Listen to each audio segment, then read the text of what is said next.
Y estamos en comunicación telefónica con el doctor Luis Acosta, docente, investigador del Instituto de Salud Colectiva de la Universidad de Lanús.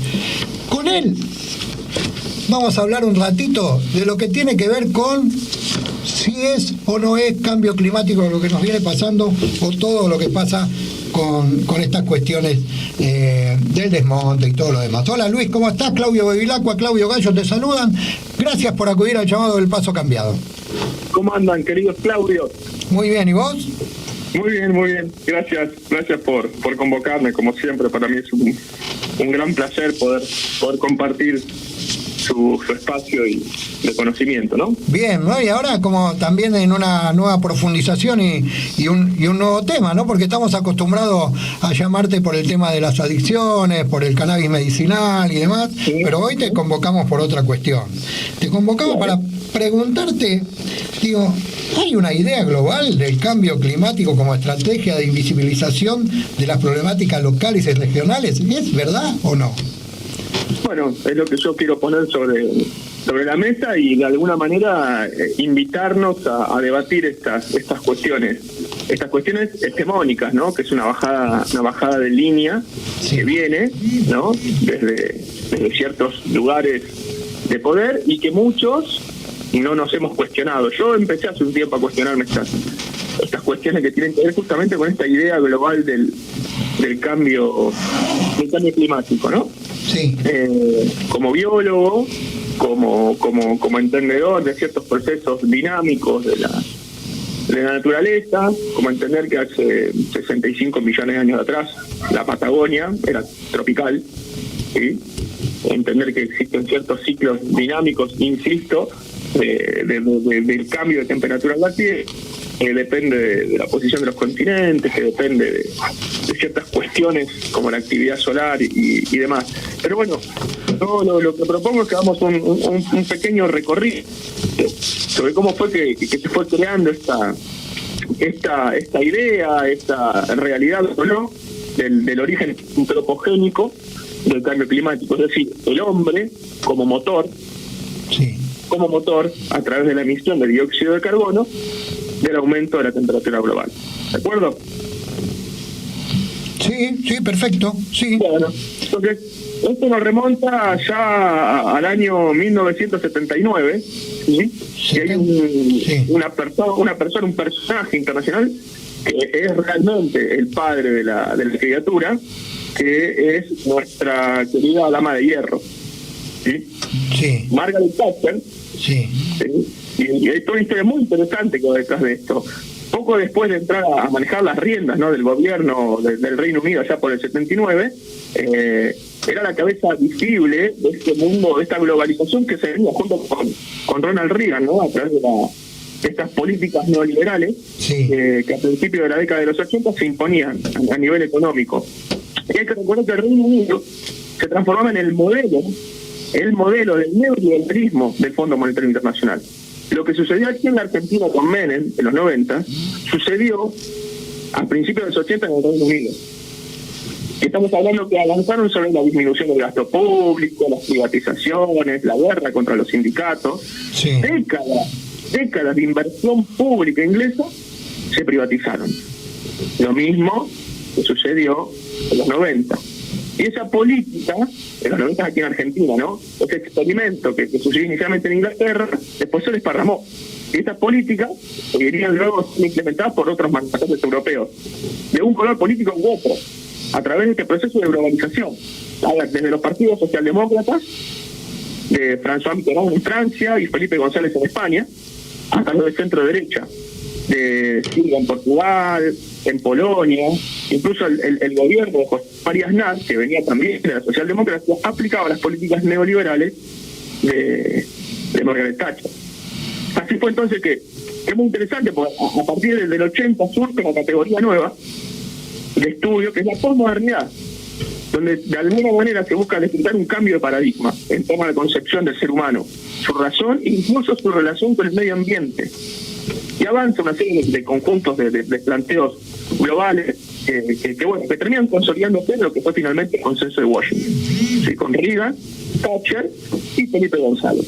Porque hay que recordar, querido amigo, que Felipe González, un exponente de la socialdemocracia europea, en el que venía a la Argentina a hacer lobby en la época de Menem para las privatizaciones, por IPF y demás, ¿no? Entonces, es muy interesante como todo mezclamos con todo.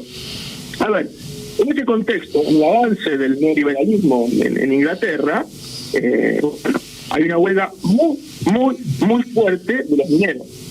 ¿Sí? Una huelga muy fuerte de mineros que años antes había hecho colapsar el gobierno conservador de Edward Heath. O sea, la huelga minera en Inglaterra ya había puesto en jaque un gobierno. Sí. ¿Quiénes fueron los que se levantaron contra las políticas de privatización de Margaret Thatcher? Otra vez fueron los mineros. ¿Sí? Obviamente el descontento y la rabia hacia una política que les había quitado una gran cantidad de derechos adquiridos. Y esa huelga en el Reino Unido se extendió de 1984 a 1985 y es considerado el conflicto industrial de mayor duración en la historia del Reino Unido. Y esto a tal punto, ¿no?, que historiadores y sociólogos lo consideran comparable a lo que fue la disputa por el canal de Suez. Sí, la guerra del Sinaí, comparable a la guerra de Vietnam y al Báltico, lo que sería la historia moderna de posguerra del Reino Unido. ¿Me explico? Sí. Entonces, tenemos de un lado el neoliberalismo que avanza como motor de la globalización y del otro lado una huelga de mineros que como antecedente habían logrado torcerle el brazo a un gobierno en Inglaterra. ¿Sí? Y la guerra finalmente la ganó Margaret Thatcher. Sí, que consideraba un excesivo poder sindical de la trade unions, que decían que eran los sindicatos, y que además creía que suponía una amenaza permanente al sistema capitalista y a la libertad. Siempre aparece la libertad en el medio, que queda siendo un individuo. Automáticamente, cuando se declara la huelga, Margaret Thatcher declara esta huelga como ilegal. Los hijos de los huelguistas eran expulsados de los comedores escolares. Se terminó la ayuda para los uniformes a las escuelas, por ejemplo. Hay una película muy buena, que es Billy Elliot, no sé si lo has visto, que cuenta la historia de un chico que quiere ser bailarín en este contexto de huelga de los mineros en Inglaterra. Si no la vieron, mírenla. ¿Cuál es la película? Billy Elliot. Billy Elliot. Es excelente. Es en este contexto que usted estoy contando, pues, bueno, la historia es maravillosa y es muy emotiva y demás, pero atravesada completamente por esta cuestión de huelga en Inglaterra. Sí. Entonces, estos mineros que sostuvieron la huelga por casi un año, sin salario, sin solidaridad del movimiento sindical, porque esto sucedió, lo que sucedió en Argentina sucedió previamente en Inglaterra. La mayoría de las familias cayeron en la pobreza. Y esto lo retrata muy bien esta película a la que comenté. Luis, perdón, te puedo cortar un segundo. Claro. No quiero cortar tu inspiración. ¿Vos estás con el altavoz puesto? Estoy con el altavoz. Sí, probá de sacarlo, porque nosotros tenemos un amplificador acá y hace como una especie de eco, no te escuchamos muy claro al final. Ahí bien, ahí lo saqué. A ver ahora. A ver, ¿se escucha mejor? Sí, yo te escucho bien. mejor. De modo tal, entonces, que sin salario y con el movimiento sindical prácticamente desmantelado, la mayoría de las familias cayeron en la pobreza. Sí. Y así fue entonces que en marzo del 85, casi un año después, el delegado de todo el país de estos sindicatos, tras una difícil votación, le daban final a la huelga. Pero otro elemento que se utilizó para poner en contra a la sociedad, en contra a la sociedad de la huelga de los mineros, porque algo que ha hecho muy bien el neoliberalismo, querido amigo y compañero, es transformarse en una cultura. El neoliberalismo que surge como una idea económica se transforma en una cultura donde la manipulación del deseo resulta un eje fundamental. Fundamental. A través de lo que ya hemos charlado alguna vez, la teoría objetiva y subjetiva del valor. Las cosas no valen lo que cuestan, sino lo que la gente pague. Y para eso tiene que manipular el deseo de las personas. Claro, totalmente. A través de empezar a construir esta idea de que la quema de combustible fósil produce dióxido de carbono y ese dióxido de carbono aumenta la temperatura global, Margaret Thatcher de alguna manera empezó a poner a la sociedad en contra de la quema de combustibles fósiles, ¿sí? Y esta dama de hierro estaba determinada a acabar con los sindicatos, ¿sí? Y esto es notable, ¿no? Porque esta mujer empieza a construir este relato y en una conferencia de la Royal Society en el 88 expone ante la comunidad científica su principal motivo de preocupación. Y voy a leer textual. El incremento de los gases de efecto invernadero, dióxido de carbono, metano y organoflorados, que nos induce a temer, estamos creando una retención global de calor que podría conducir a una inestabilidad climática. Se nos indica que un efecto de calentamiento de 1 grado centígrado por década excedería ampliamente la capacidad de adaptación de nuestro hábitat natural.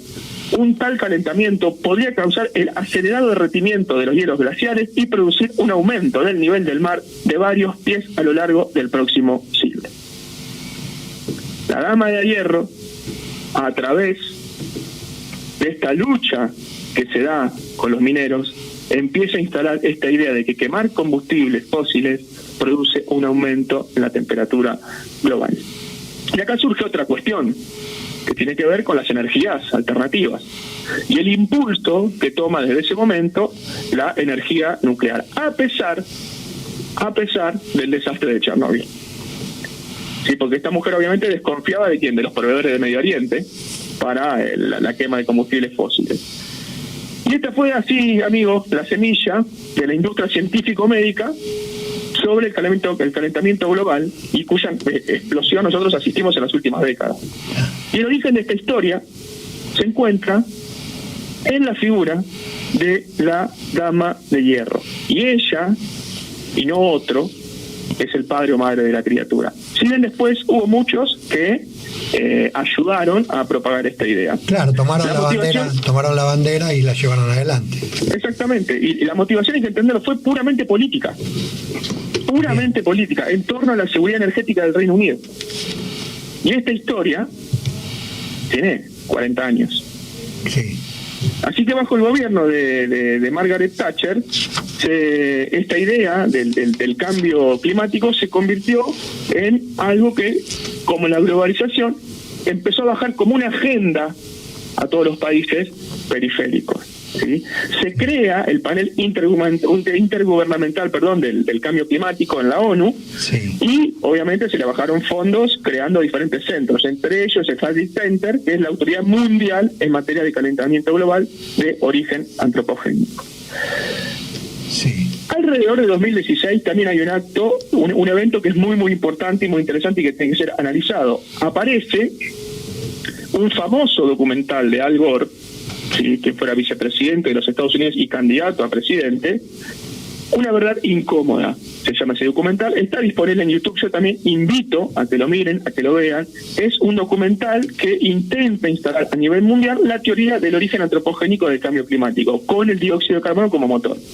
Es no otra cosa que un dispositivo de propaganda increíblemente montado y muy bien contado, sin ningún fundamento de tipo científico. Los datos que Al Gore muestra en ese documental son datos de amigos que le pasaron y que se revelan por primera vez ante el mundo. Este gráfico que yo voy a mostrar aquí, dice Al Gore, muestra la disminución del grosor del casquete polar del Ártico, porque tengo un amigo que viaja en un submarino y tienen que medir ese grosor para poder salir a la superficie. Y lo muestra. Y la gente hace, ningún tipo de fundamento científico. Y es muy interesante porque ahí tiene un boom de energía nuclear. Y aparecen declaraciones importantísimas, ¿no? Por ejemplo, textual: la energía nuclear podría ser precisamente la fuente energética capaz de salvar a nuestro planeta de otro posible desastre, el cambio climático catastrófico. Esto escribía el fundador de Greenpeace en 2006. En el mismo sentido, se manifestaba en 2007 James Lovelock.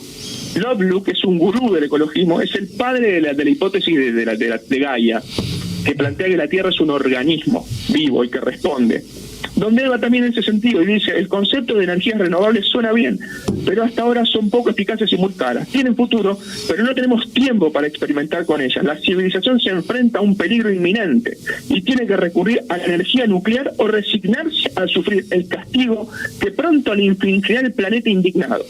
Debemos vencer el miedo y aceptar la energía nuclear como una fuente de energía segura y probada, que causa prejuicios mínimos a escala global.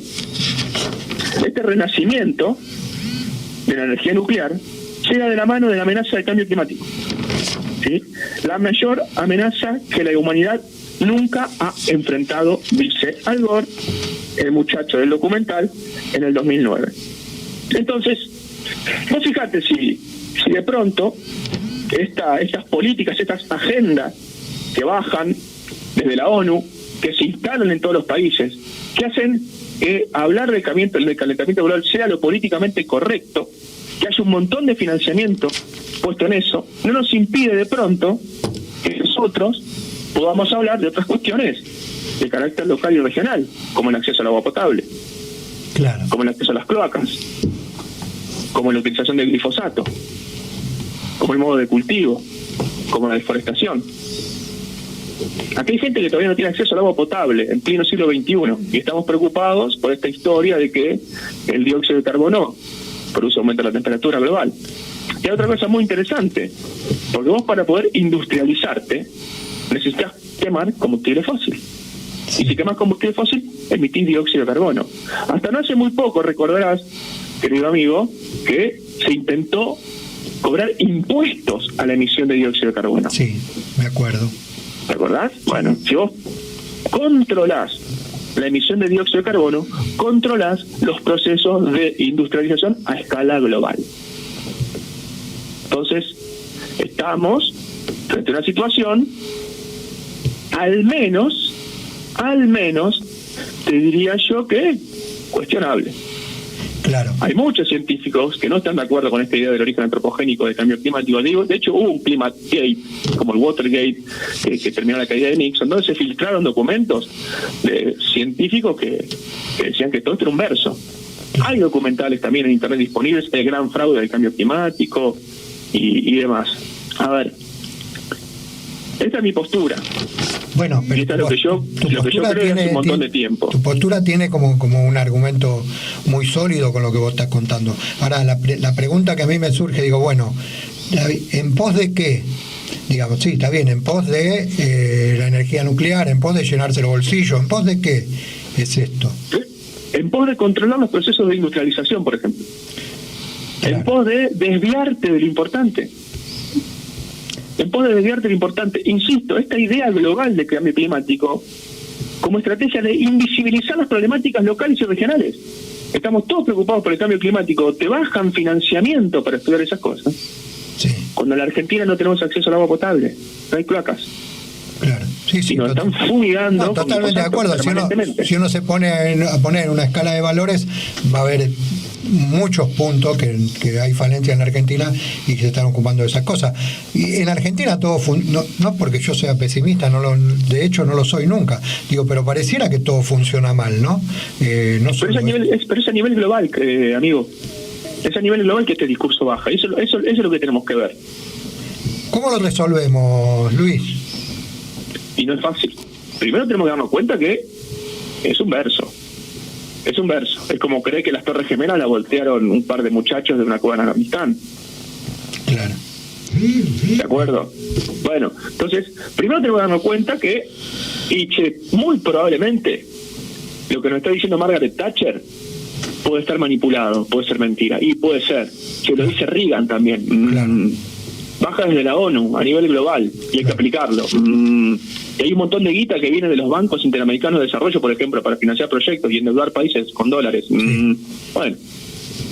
Yo tengo una pregunta que no tiene que ver con esto por ahí tiene que ver con lo que estamos hablando, de lo que se cuenta como cambio climático o no, o si es cambio climático o no es cambio climático, digamos, pero ahora Claudio Gallo también te va a hacer una pregunta, pero yo lo que quiero preguntarte es, ¿Qué hay con todo esto que pasa con el clima, que es diferente a lo que vivíamos hace 20 o 30 años atrás, que sí es un cambio climático, pero que tiene que ver con la intervención del hombre? Por ejemplo, yo pienso en la quema de los humedales, en la quema de los campos, en los desmontes. Digo, ¿qué hay con todo eso? Maravilloso. Eso es lo que hay que discutir. Eso es lo que hay que discutir. No la emisión de dióxido de carbono. Ajá. Bueno. Esa es la discusión. Esa es la discusión que hay que dar justamente. No la emisión del dióxido de carbono como origen antropogénico del cambio climático. Y nos permiten, de alguna manera, correr el eje de la discusión y apuntarnos a estas cuestiones regionales. Claro. La quema de humedales, el desmonte, la contaminación de las aguas. Claro. Bueno, a través de la megaminería y demás, ¿no?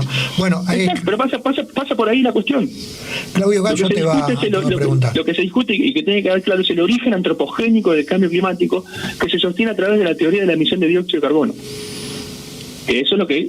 Vos, si querés estudiar algo, vos querés estudiar el comportamiento de la ardilla de pecho rojo, tenés que poner cambio climático en el medio, origen antropogénico, y te financian. Claro. ¿Podemos pensar que, digamos, en un país como el nuestro, o en una región como la nuestra, en Latinoamérica, digamos, o en la parte sur de Latinoamérica, los países no se industrializan porque, pues, salvo Brasil, ¿no? Que Brasil está industrializado, por esta cuestión de controles mundiales que hay? Mira, sí, pero no tienen que ver con esto. No tienen que ver con esto. Hoy, por ejemplo, la cuota de dióxido de carbono no se paga. Acá el proceso de industrialización, acá estamos sufriendo un proceso de desindustrialización. Claro, acá no. A través de la aplicación de políticas neoliberales o socialdemócratas, que acá queda claro que son lo mismo.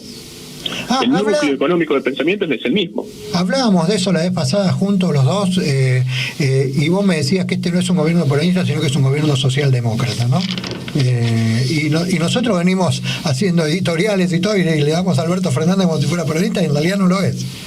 No lo es. Claro. No lo es. Es que por los frutos se conoce el árbol. Un gobierno peronista es un gobierno industrializador. Ahora vos podés hablar de Menem. Sí, Menem fue un traidor, si querés verlo, pero fíjate que Menem aplicó las políticas neoliberales de Margaret Thatcher, y eso fue a escala global. Sí. Es un paquete que se impuso en todo el mundo. Y para pelearte con el mundo, ¿quién se peleó con el mundo? Perón se peleó con el mundo. Claro. ¿Quién se enfrenta a Estados Unidos? Perón se enfrenta a Estados Unidos. Bueno, quizás ahí está el punto, ¿no? En lo que hablaba yo en el editorial y decía, y ya le abro la palabra a Gallo que está esperando, quizás ahí está el punto, ¿no? Cuando yo decía, muchachos de ustedes que se llaman peronistas y no lo son, digamos, ahí está el tema, que Perón era Perón y lo vinieron después, ninguno hizo un gobierno peronista. Bueno, le doy la palabra a Gallo que te quiere preguntar. ¿Qué tal, compañero? ¿Cómo andás? ¿Qué tal, Gallo? Sepa usted que lo admiro mucho. Bueno, la admiración es mutua, compa. Mirá, a mí me surgen varias preguntas y también me surgen varias afirmaciones, ¿no? Vos decís que Margaret Thatcher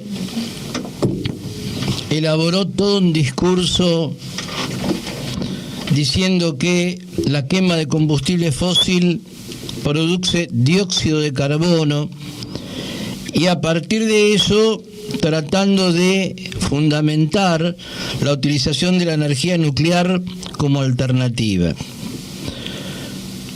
A mí me suena raro esto. Y me suena raro porque si hay algo en lo que se ha especializado Gran Bretaña y la OTAN, es librar guerras de saqueo para conseguir petróleo en todo el mundo. Entonces, la pregunta es una pregunta y una afirmación al mismo tiempo. Si yo creo que no hay que quemar combustible fósil porque le hace mal al planeta, ¿para qué voy a buscar petróleo a otras partes, no? Parecería ser como una especie de locura, ¿no? Psicopática. Por un lado digo que esto hace mal y por otro lado voy a buscar petróleo a todos lados. Se entiende perfecto, Claudio, y yo creo que aclara mucho. Porque una cosa es lo que vos digas y otra cosa es lo que vos creas. Bien. Que Margaret Thatcher diga una cosa no quiere decir que lo crea. ¿Y entonces cómo quedamos? No entiendo. ¿Cómo quedamos? Claro, porque vos me dijiste... Un discurso. Está bien, pero vos me dijiste que Margaret Thatcher quería imponer el eje del cambio climático. Y que el cambio climático proviene de la quema de combustible fósil. Sí. Entonces, ¿es verdad o no es verdad que proviene de la quema de combustible fósil? No. No es verdad. No. ¿Y de qué más? ¿Y de qué más proviene? ¿De qué más puede provenir un cambio climático? O sea, vos De los ejes, del bamboleo de la Tierra, del bamboleo de la Tierra, ¿y de qué más? de la procesión de la Tierra. Vos Ajá. sabés que hace 10.000 años atrás los polos estuvieron congelados, ¿no? Está bien. Ahora yo te Y vos sabés que estamos en un proceso interglaciar. Tenemos hielo en el polo norte y hielo en el polo sur. sí, Y vos sabés que se van a descongelar, ¿no? Estamos de acuerdo en esto. Ahora, vos Bien. sabés también lo mismo que yo, que el descongelamiento de los polos y la Sí, eso no se discute. catástrofe de la extinción de los dinosaurios y todo eso llevó a miles y miles de años de la historia de la humanidad, en donde millones de especies desaparecieron y la temperatura cambió abruptamente de siglos a siglos y de milenios a milenios. Estamos hablando, cuando hablamos de cambios climáticos recurrentes en la historia de nuestro planeta, estamos hablando de millones de años de evolución en los cuales muchísimas especies desaparecieron y otras salieron a luz. Entre otras cosas, la existencia de la especie humana también tiene que ver con un cambio climático, porque en la era de los dinosaurios nosotros no habríamos podido existir nunca. Aparte de esto, quisiera preguntarte acerca de qué pensás vos sobre la deforestación de los bosques, la minería a cielo abierto y el envenenamiento de los ríos con productos tóxicos, entre otras cosas, la desaparición de la gran barrera de coral en Australia, que está pronosticada para dentro de 30 o 40 años. ¿Esto tiene que ver con la actividad humana o no? No. ¿No tiene que ver con la actividad humana? No. ¿Y con qué No, tiene no, que no. ver? Con los ciclos propios de la Tierra, querido Claudio. Y- Con los ciclos propios de la Tierra. Discutamos la contaminación de las aguas de las mineras. Discutamos la deforestación, urgente, ya, por el impacto que tiene a nivel regional. Pero esto, perdóname, pero esto viene de la mano del capitalismo, viene de la mano de la actividad humana. ¿Estamos de acuerdo? Sí. No tiene que ver con los ciclos propios de la Tierra. No me queda muy claro hacia dónde estamos yendo. Yo estoy diciendo que sí, que es y principalmente de la mano del neoliberalismo. Entonces la actividad humana Sin duda. influye sobre la naturaleza. ¿Cómo? Sí, claro. Bueno, si influye sobre la naturaleza no tiene que ver con los ciclos de la Tierra, querido Pero vos compañero. suponés, Claudio, tu hipótesis es que la actividad humana produce un aumento de la temperatura de la Tierra. Yo discuto eso. Yo te digo que no. Vos me estás planteando que la deforestación de bosques masivos no produce cambio climático. No produce, o sea, que haya bosques o que no haya bosques es indistinto para la temperatura de la Tierra. Sin duda, el impacto en la disminución de la cantidad de bosques es ínfima, es mínima. La Tierra tiene capacidad de amortiguar estas cuestiones y demás. O sea, perdóname. Si mañana Bolsonaro, antes de ganar las elecciones, decide prenderle fuego a todo el Amazonas y no dejar un solo árbol en pie, ¿eso no tiene nada que ver con el cambio climático? Esa es otra discusión. No, Vos no me es la dijiste misma discusión. deforestación, no me dijiste todo el Amazonas. Si vos me decís, si de pronto sí, nos ponemos de acuerdo y eliminamos todas las plantas que existen sobre la Tierra, nos morimos porque no estamos sin oxígeno. Ah, bueno, Nos morimos antes que se entonces caliente. la actividad humana influye sobre la naturaleza. ¿Cómo? Entonces la actividad humana influye sobre la naturaleza. Yo te puedo dar la derecha. Pongámonos de acuerdo en algo y tratemos de ser serios Sí. cuando tengamos una discusión, porque hay gente que está escuchando, como para poder sacar conclusiones al respecto. ¿La actividad humana influye sobre la naturaleza? Sí, obvio que sí. ¿La actividad humana influye sobre el aumento de la temperatura de la Tierra? No. ¿Qué es lo que yo estoy discutiendo? El origen antropogénico del cambio climático como emisión de dióxido de carbono es un verso. Pero Durante el momento de mayor industrialización que fue la posguerra, Pero si como vos quemás los la bosques- de dióxido de carbono, la temperatura de la Tierra disminuyó. Pero si vos Entonces, quemás los bosques, ¿cómo se sube la temperatura, compañero. Si vos a ver, los bosques, las plantas son las generadoras de oxígeno. Si vos te quedás sin oxígeno, sube la temperatura. Nosotros tenemos una temperatura corporal porque estamos llenos de oxígeno. Cuando no tenemos oxígeno nos aclaramos. Tenemos una temperatura corporal porque hay un montón de procesos fisiológicos que se encargan de que eso sea así. No tiene que ver el oxígeno. Consumimos el oxígeno para eso sí. Pero no. O sea, a ver, y esta discusión que cuando yo cuento estas cosas hay mucha gente que se pone loca. No, yo no me pongo loco, simplemente estamos intercambiando, ojo. No estoy diciendo con vos, Claudio, no lo digo por vos. Cuando yo tengo estas charlas, yo sé que trae cola. Hay un montón de gente que viene repitiendo un discurso instalado desde el consenso de Washington hasta acá a nivel global, y de pronto encontrarse con una posibilidad de decir, che, mirá, puede ser que esto que venimos repitiendo no sea así. Eso genera cuestiones hacia adentro, ¿sí? Pero vos fíjate que lo que yo insisto que hay que discutir justamente son los procesos de deforestación. Discutamos eso, discutamos el acceso al agua potable. Acá bajan paquetes de préstamos de bancos extranjeros para financiar proyectos que involucran cambio climático, origen antropogénico del cambio climático. Es la zanahoria. Esta zanahoria nos desvía ¿de qué? De poder discutir problemáticas locales y regionales, como el acceso al agua potable. En eso estamos absolutamente de acuerdo. Si nosotros destinamos toda la guita que anda dando vuelta para financiar proyectos que involucran estudiar el cambio climático, el origen y la tierra y estas cuestiones, con un porcentaje ínfimo de ese presupuesto, resolvemos el acceso al agua potable. Resolvemos el tema de las cloacas. Claro. En eso estamos absolutamente de acuerdo. Absolutamente de acuerdo. Es decir, la utilización política que hace la ONU, la OTAN y todo el mundo acerca de todo esto es realmente asquerosa. Ahora, después hay otro debate. Ahí no coincidimos, ¿no? Yo creo que la actividad humana genera cambios no solo en la temperatura de la Tierra, sino en un montón de cosas más. Es un tema mucho más complejo, obviamente, pero están las dos cosas, está la utilización política y está lo que está pasando en la Tierra, ¿no? Me parece que son dos cosas que van por caminos distintos. No creo que una cosa conduzca necesariamente a la otra, ¿no? Porque si no, ¿sabés en qué caemos? Caemos en la teoría de que todo siempre es un invento. Todo siempre es un invento para tapar otra cosa. Esto es lo que nos pasó con el tema de las vacunas y del COVID. El COVID es un invento para tapar la lucha de clases, hasta que al final nos dimos cuenta que había millones de personas que se estaban muriendo. Es otro debate, me parece que es un tema bastante más complejo.